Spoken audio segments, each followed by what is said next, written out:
Աստվածաշնչյան ընթերցանություն, ամեն առավոտ, Չարլզ Սպերջեն, նոյեմբերի 6։ Ջուր պիտի թափեմ նրա վրա,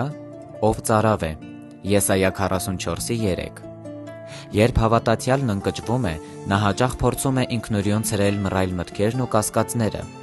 Նման մոտեցումը ոչ միայն նրան չի հանի այդ վիճակից, այլ ընդհակառակը կսաստկացնի այն։ Ինչպես ժայռին գանված արծիվն ի վիճակի չի բարձրանալու երկնաբարձունք, այնպես էլ վախերն ու կասկածները չեն օգնի շնորհքի մեջ աճելուն։ Ոչ թե օրենքը, այլ ավետարանն է առաջին հերթին փրկում փափագող հոգուն։ Եվ ոչ թե օրենքի ստրկացումը, այլ ավետարանական ազատությունն է հետագայում ամրապնդում տկարացած քրիստոնյային։ Ոչ թե ստրկական վախն ու սարսափն է ուրացողին վերադարձնում Աստծուն, այլ սիրո գերող հմայքն է նրան տանում դեպի Հիսուսի գիրկը։ Արդյոք դու այսօր փափագում ես կենդանի Աստծուն։ Տխուր ես արդյոք, որ չես կարողանում գտնել նրան։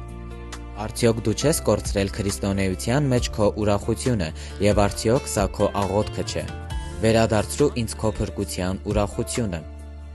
Արդյոք խոստովանում ես, որ դու անպտուղ ես, ինչպես չորացած հողը, որ Աստծուն չես տալիս այն պտուղները, որոնց նա սպասում է, որ հակառակ սրտի ցանկությունների դու անօգտակար ես թե եկեղեցում, թե աշխարհում։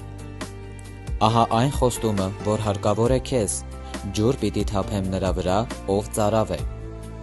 Դու Աստծուց կստանաս անհրաժեշտ շնորհք եւ կօգտվես դրանից այնքան, որքան առավելագույնս հնարավոր է։ Ջուրը հագեցնում է ծարավը, եւ դու եւս կհագենաս, իսկ ցանկություններդ կիրականանան։ Ջուրը վերակենդանացնում է թոշնող բուսական կյանքը, քո կյանքը նույնպես յութերով կլցվի շնորհքի շնորհով։ Ջրից ուռչում են բողբոջները, հասունանում են պտուղները։ Աստված քեզ կենարար շնորհք կտա, եւ դու իրեն հաճելի պտուղներ կբերես։ Ամեն լավագույնը, որ պարունակում է Աստծո ողորմությունը, դու կվայելես ամբողջությամբ։ Դրա բոլոր անհամար հարստությունները դու կստանաս առատորեն։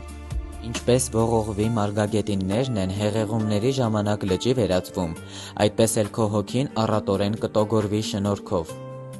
Ծարավ հողին են ձգտում ջրի հոսանքները։